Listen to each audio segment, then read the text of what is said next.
शिव जी ने कहा, तुमने बात तो अच्छी कही, यह मेरे को भी पसंद आई है, पर उन्होंने न्योता नहीं भेजा है, यही अनुचित है। दक्ष ने अपनी सब लड़कियों को बुलाया है, किंतु हमारे वैर के कारण उन्होंने तुमको भुला दिया है। एक बार ब्रह्मा की सभा में हमसे अप्रसन्न हो गए थे, उसी से वे अब भी हमारा अपमान करते हैं।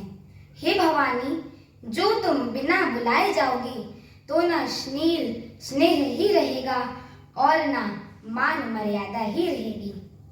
यद्यपि इस संदेह नहीं कि मित्र, स्वामी, पिता और गुरु के घर बिना बुलाए नहीं जाना चाहिए, तो भी जहाँ कोई विरोध मानता है उसके घर जाने से कल्याण नहीं होता है।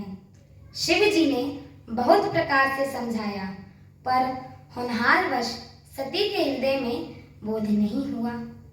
फिर शिव जी ने कहा कि यदि बिना बुलाए जाओगी तो हमारी समझ में अच्छी बात न होगी। शिव जी ने बहुत प्रकार से कहकर देख लिया, किंतु जब सती किसी प्रकार भी नहीं रुकी, तब त्रिपुरारी महादेव जी ने अपने मुख्य गणों को साथ देकर उनको विदा कर दिया। भवानी जब पिता दक्ष के घर पहुंची, तब दक्ष के डर के मारे किसी ने उनकी आवभगत नहीं की।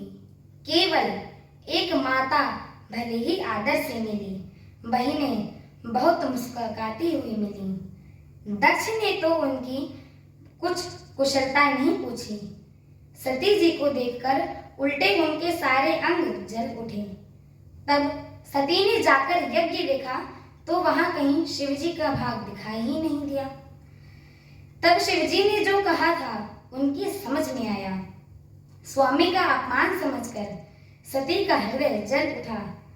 पिछला पति परित्याग का दुख उनके हृदय में उतना ही नहीं व्यापा था जितना महान दुख इस समय पति अपमान के कारण हुआ है।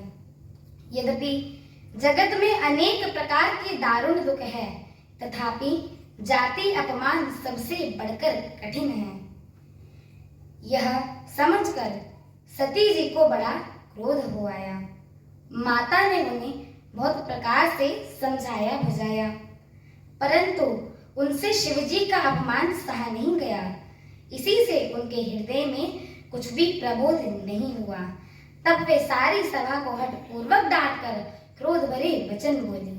मेरी आगे की कथा सुनने के लिए मेरे चैनल को लाइक, शेयर, सब्सक्राइब एवं कमेंट अवश्य करें। बोलिए सियावर रामचंद्र की जय, पवन सुत हनुमान की जय। जय श्री राम। जय श्री